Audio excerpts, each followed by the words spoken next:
Assalamualaikum warahmatullahi wabarakatuh.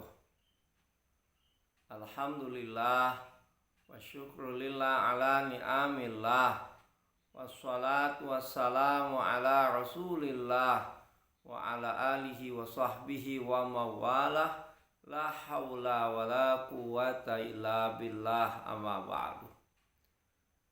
Bapak-bapak, ibu-ibu, saudara-saudara sekalian, dimanapun Anda berada, semoga dalam keadaan sehat walafiat, panjang umur dalam taat dan ibadah kepada Allah Subhanahu wa Ta'ala.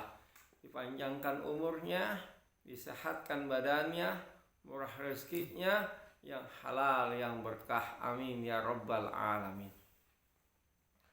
Dalam kesempatan yang baik ini, saya ingin menyampaikan tentang masalah membentuk rumah tangga yang sakinah, mawaddah, warahmah. Saudara sekalian, banyak orang yang ketika baru menikah seumur jagung sudah bercerai. Belum lama menikah, baru beberapa bulan, karena tidak pandai untuk mengendalikan emosinya, nafsunya, sehingga dua-duanya, istrinya keras, suaminya keras, akhirnya tidak dapat menyelesaikan masalah. Oleh sebab itu hendaknya kita belajar melihat kepada orang-orang tua kita zaman dulu yang begitu bagusnya sampai akhir hayatnya hanya maut yang dapat memisahkannya. Bagaimana caranya agar rumah tangga kita ini sakinah, mawaddah, warahmah? Jadi seorang istri, jadi seorang suami itu ada singkatannya. Istri, I-nya indah dipandang mata. Seorang istri harus berpakaian yang rapi, berpakaian yang bagus. Ketika di rumah, bukan di saat di luar rumah saja, tapi di dalam rumah hendaknya pakaian yang menyenangkan hati sang suaminya. Kemudian S-nya senyum. Jadi seorang istri harus senyum, harus menyenangkan sang suaminya. Jangan banyak menuntut. Istri tidak boleh banyak menuntut kepada sang suami. Suami pun tidak boleh banyak menuntut kepada istri. Misal, suami menuntut kepada istrinya, wahai istriku, jadilah engkau seperti Siti Khadijah, yang taat kepada suaminya, yang bertanggung jawab dalam mengurus anaknya, yang soleha, yang enak dipandang mata. Sang istri pun begitu menuntut kepada sang suaminya. Wahai sang suamiku, jadilah engkau seperti Nabi Sulaiman, seorang raja yang berwibawa, yang kaya raya, yang menyenangkan hati sang istri.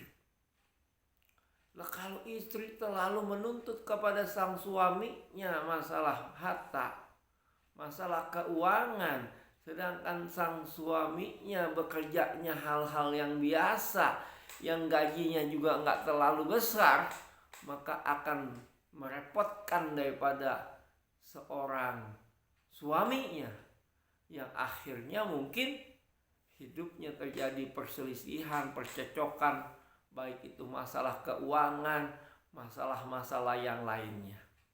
Ini harus kita hindari. Yang kedua, akhirnya ramah.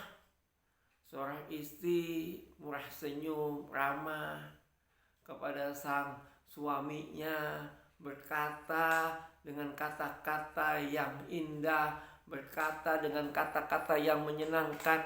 Suaranya tidak boleh melebihi suara kerasnya sang suaminya.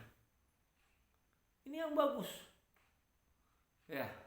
Jadi ada nilai kenikmatan di dalam berumah tangga. Merasa tenang, adem ketika di rumah. Bukan sebaliknya, ketika di rumah seperti neraka. Pulang ke rumah badan panas, kepala pusing. Kenapa? Karena banyak masalah di dalam rumah tangga. Terlalu berbenturan dengan pasangan, istri dengan suami, suami dengan istri, orang tua dengan anak, anak dengan orang tua, kakak dengan adiknya, adik dengan kakaknya.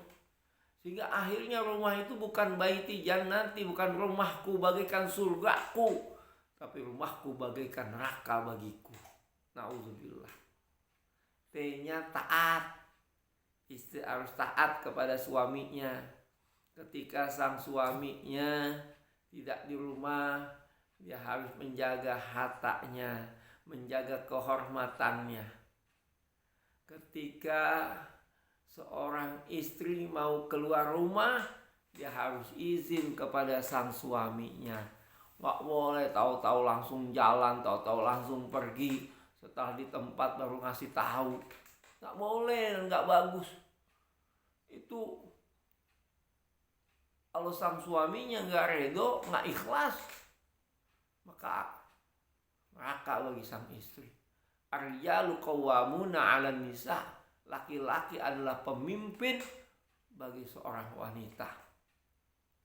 Misal seandainya pun istrinya hartanya banyak, kerjanya gajinya besar, bahkan mengalahkan gaji sang suaminya, tetap di dalam rumah tangga, sekecil apapun gaji sang suami, sebesar apapun gaji sang istri, laki-laki seorang suami adalah sebagai pemimpin bagi seorang istri. Jadi harus taat, harus patuh. Ketika sang suaminya marah, istrinya dimarahin oleh sang suaminya, jangan menjawab, dengarkan apa yang diucapkan oleh sang suaminya.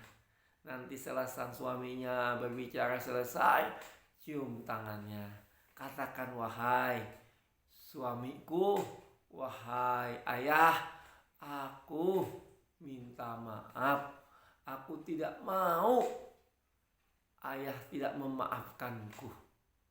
Cium tangan istrinya, cium tangan sang suaminya, peluk, minta redonya, minta ikhlasnya. Pasti sang suaminya akan memaafkan kesalahan sang istrinya. Jangan dilawan. Suami marah, istri ikut marah, akhirnya jadi berantem. Ini yang banyak terjadi di dalam kehidupan kita. Beda kecuali sang suaminya temperamennya tinggi, main tangan, main tabok, main pukul, kemudian tukang mabuk, tukang judi, main cewek dan lain sebagainya. Itu beda. Itu suami yang tidak bertanggung jawab, suami yang bukan seorang suami yang soleh. Tapi ketika suami kita baik, suami kita benar, ikutilah, taatilah perintahnya. Semasih ketaatannya mendidik dan mengajarkan kita taat kepada Allah dan Rasulnya. Yang terakhir, R-nya ramah dan indah. Seorang istri harus ramah ucapannya, harus enak didengarnya. Suami pun demikian, ramah kata-katanya, lemah lembut ucapannya. Dan seorang istri harus indah dipandang sang suami, suami pun indah menyenangkan dipandang seorang istri. Jangan seorang suami ketika melihat istrinya, dia bukan mengatakan Masya Allah, Subhanallah, cantik banget kau mah, tapi dia mengucapkan Astaghfirullahaladzim. Ya Allah, saya kirain ini kuntil anak, ternyata istri saya. Karena pakaiannya yang amburadul, rambutnya kagak bersisir. Nah itu akhirnya bisa-bisa menjauhkan atau membuat retak rumah tangga yang kelihatannya sepele, tapi sebetulnya begitu dahsyatnya dalam hubungan rumah tangga. Nah untuk seorang suami itu ada singkatannya pula untuk membentuk rumah tangga yang baik. Suami, S-nya sungguh-sungguh, U-nya usaha. Seorang suami bertanggung jawab dengan masalah finansial. Seorang suami jangan mengandalkan seorang istri walaupun istrinya kaya, walaupun istrinya bekerja. Karena bekerjanya seorang istri hanya sekedar untuk membantu mungkin sang suaminya kurang ekonominya. Tapi kebutuhan pokoknya tetap yang bertanggung jawab adalah seorang suami. Makanya suami harus bersungguh-sungguh.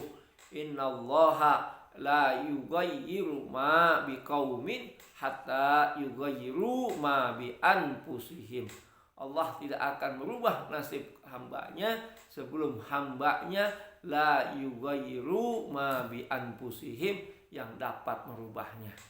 Jadi banyak orang ketika menikah dia nggak kaya, dia susah, tapi dengan kesungguhan, dengan kekuatan, dengan rasa semangat, menjada wajada. Siapa yang bersungguh-sungguh pasti bisa. A-nya akhlak mulia. Seorang suami harus berakhlak mulia. Seorang suami harus bertanggung jawab. Seorang suami harus bisa memberikan contoh yang baik buat istri dan anak-anaknya.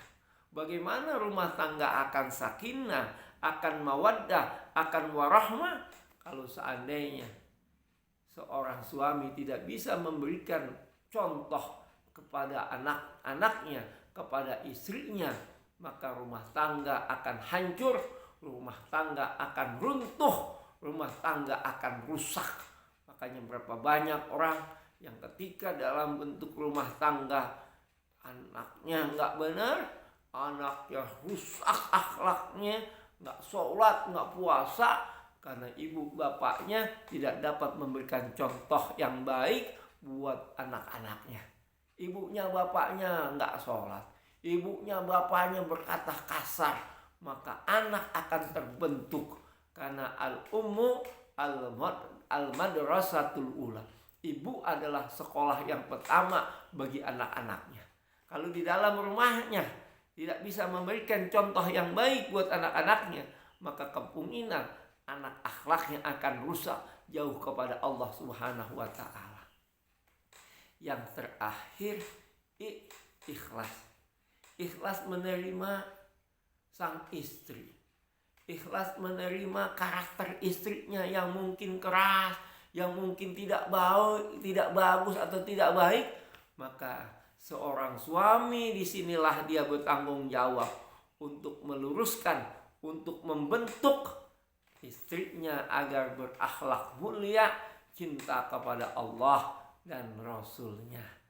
Mudah-mudahan sekelumit yang saya sampaikan ini tentang membentuk rumah tangga yang sakinah mawaddah warahmah dapat terwujud, dan kecintaan kita kepada istri begitu tingginya, kecintaan kita kepada sang suami begitu besarnya, sehingga di dalam rumah tangga yang terbentuk dari dua insan manusia ini dapat melahirkan manusia-manusia yang soleh, yang berakhlakul karimah, yang cinta kepada Allah dan Rasulnya, taat kepada Allah dan Rasulnya. Mudah-mudahan apa yang saya sampaikan ada hikmah dan manfaatnya. Lebih kurangnya mohon maaf. Wabillahi taufiq wal hidayah.